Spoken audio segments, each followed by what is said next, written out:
안녕하십니까. 안세요 대표 박인종 회사입니다. 오늘 제 260강은요. 창업자, 동업자 간의 성과 배분 지급 시 현금주의 적용과 발생주의 계산에 따른 어떤 분쟁과 타당성의 문제를 한번 해보겠습니다. 회계 원리대로 측정을 해야 되는데 그렇지 않은 경우가 있더라고요.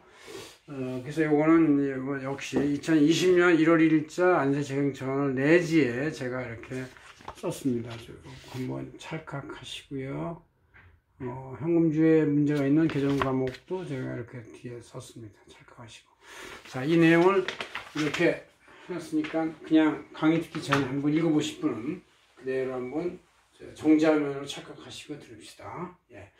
이거 이런 게 상계냐면 가만히 있는데 갑자기 전화가 뜨고 왔어요. 아는 분, 한 달이 건너서 동업을 했는데 자본주하고 성과이익 배분자가 동업을 했는데 서로 간에 이익 측정이 잘못돼 가지고 서로 매덕을 왔다 갔다 하게 하는 분쟁이 발생했어요. 그래서 그럴 리가 있느냐, 뭐 한두 푼도 아니고 매덕이 차이가 난다면은 뭐가 잘못 계산된다, 한참 잘못 계산된 거다 해서 이제 아무리 전화로 질문을 하고 그래도 잘 모르겠어요. 그래서 네가 성과이익 배분한 그 매월 정산 시트를 한번 이메일을 보내봐라 그랬더니 쭉 보내줬는데 보니까 아니 이게 예상매출금, 예상매입금 이런 개념도 없고 또 기초2월 재고자산, 기말재고자산 이런 개념도 없이 그냥 그때그때 현금 매출액하고 현금 매입액 뭐 이 원가만 가지고 매월 정산을 해버린 거예요.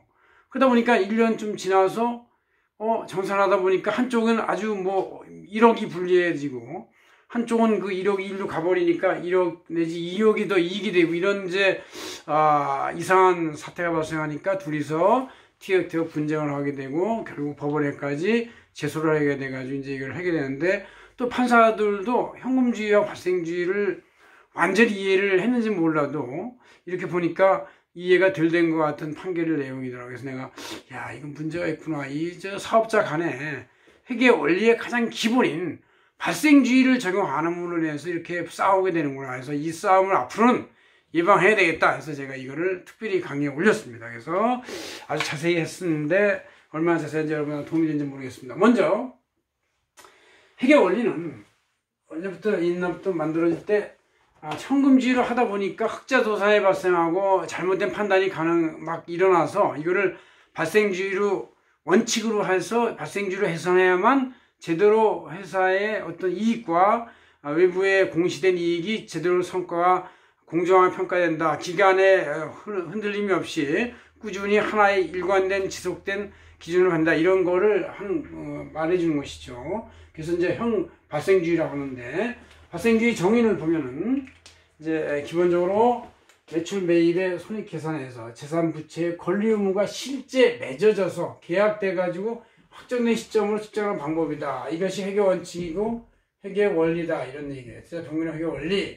이런데 반대로 이제 현금주의는 매출 매입의 권리 의무 실제 계약보다는 거래 대금이 현금으로 들어오고 나간 시점으로 측정하는 방법이기 때문에 항상 편법의 개념이 되고 오류가 발생해서 갈등이 생겨서 분쟁으로 가게 돼 있다. 이런 얘기죠. 그래서 우리는 이제 이 분쟁을 막기 위해서 회계 기준은 현금주의가 아니고 발생주의로 하도록 돼 있고 또 이것이 계속된다는 계속기업 전제 속에서 공준을 기본원칙으로 한다. 물론 이제 계속기업이 안 되고 부도가 나거나 폐업이 되는 경우도 있지만 그런 경우는 항상 우리는 극히 일부라고 볼 수 있는 것이고 대부분은 계속기업의 공준에 의해서 이거 계속 간다고 본다고 생각을 해야 되는 것이죠. 그래서 이런 것이 현금주의를 적용하면 동업 간의 분쟁이 발생하는데 분쟁 사례를 제가 예시를 간단하게 하면 동업을 했어요. 어떤 동업을 했냐면 물적 자본을 투입한 사업자하고 노력을 제공하는 인적용역자가 서로 매출을 이익에 대해서 일정한 인센티브를 받는 성과급 계약을 했는데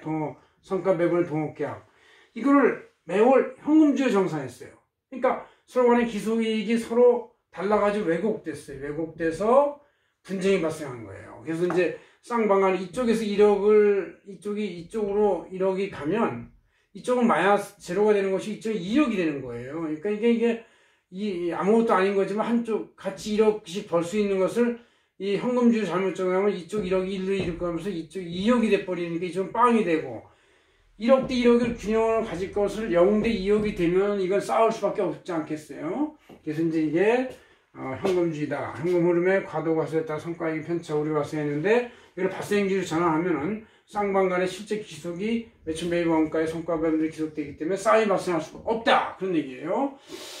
그래서 현금주의를 하면은 그래서 현금 부족 시 흑자인데도 불구하고 도산의 판정이 가능한 거예요. 발생주의로는 이익인데도 불구하고 아직도 재고자산이 남아있고 감가상각del치 고정자산이 남아있는데 현금만 부족하다고 하더라도 잠깐 어디서 빌리면 되는 것을 못 빌려가지고 부도가 난다 이런 얘기죠. 그래서 발생주의 이익인데도 외상매출이나 재고 과다로 인해서 현금주의 부족 시 파산되기도 하고 파산으로 판정이 잘못 내는 거예요. 그래서 우리 회계 안세계법인은 이 각 법원에, 각 우리나라 각 지방법원 법원에 그 조사위원으로 선정이 돼 있습니다. 그래서 조사위원 선정이 돼 있어가지고 각 개인 사업자들이 현금 부족으로 막 어려울 때 이것이 과연 없애야 되느냐, 살려도 되느냐를 가지고 이 발생주의를 다시 다 계산해가지고 발생주의를 계산해서 미래이익을 계산해 보니까 이거는 아직도 플러스가 될 가능성이 높다. 그래서 이걸 생존시켜라.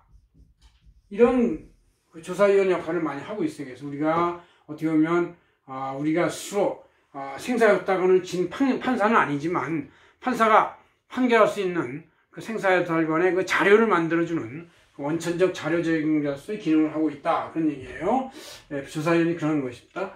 자, 그래서 이런 현금주의하고 발생주의 간의 성과익 측정의 차이가 나타나는 주요 계정을 한번 사례를 비교해 보면 어떻게 나오냐면 첫째, 관련 주요 계정에서 제품 상품의 기초기말에 대해서 현금주의는 재고자산 증감 변동에 대해서 반영을 하지 않습니다. 그래서 단기 현금으로만 나간 것만 반영하기 때문에 왜곡될 수가 있어요. 반면에 발생주의라는 것은 이건 이제 현금주의 하면 안 된다는 얘기죠. 발생주의 해야 된다는 얘기인데 재고자산의 증감액이 성과이익으로 다 가감이 된다. 증감이 차익이 반영되는 방법은 매출 원가는 기초 2월 플러스 단기 매입액 빼기 기말재고 이거를 이렇게 해야 된다. 기말재고를. 이 기말재고를 제대로 기초와 기말을 안 하면은 이때는 이제 왜곡되기 시작한다. 그런 얘기죠.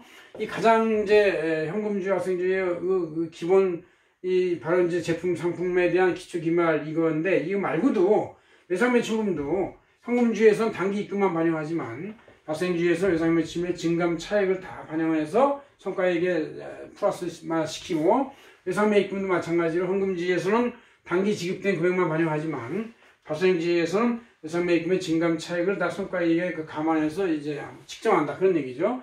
그 다음에 이제 고정자산 투자 같은 거, 취득도 마찬가지로 현금주의에서는 설비 증감액만 그냥 반영하고 감가상각비는 계산하지 않는데 발생주의에서는 설비 증감액에 관계없이 감가상각비하고 가치의 감소, 증가, 처분 손실 등을 반영함으로 인해서 제대로 손익이 측정이 합리적으로 된다. 그런 얘기죠. 그 다음 차입금과 자본금 조달에 대해서도 현금주의에서는 이 차입금 자본금 조달조차도 현금 변동으로 봐서 잘못하면 성과이익으로 가감 반영이 되는 문제가 생긴다. 이런 얘기죠. 그러나 발생주의에서는 차입 자본금은 현금 변동이 있다 하더라도 성과이익이 아니기 때문에 이것은 뺀다. 이런 얘기여서 우리가 이렇게 여러가지 재무상태표의 전 계정 과목에서 모든 계정 과목에서 현금주의와 발생주의에 의한 거를 발생주의로 한 것이 현재의 재무상태표고 현금주의로 하면 잘못하면 그 성과이익이 왜곡돼 가지고 잘못된 측정이 나올 수가 있다는 걸 알 수가 있습니다. 그래서 이런 것이 분쟁이 발생해서 서로 삼심까지 지방법원, 고등법원, 대법원까지 서로 싸우고 있는 것이죠. 동업자가 이렇게 싸우느라고 세월을 보내고 시간을 보내는 것이 얼마나 억울하고 안타까운 사실입니다. 이런 일이 없어야 된다. 그러기 위해서 여러분들은 계약을 할 때 발생주의로 한다는 것을 분명히 명시해야 되고 그런 계약이 있어야 되고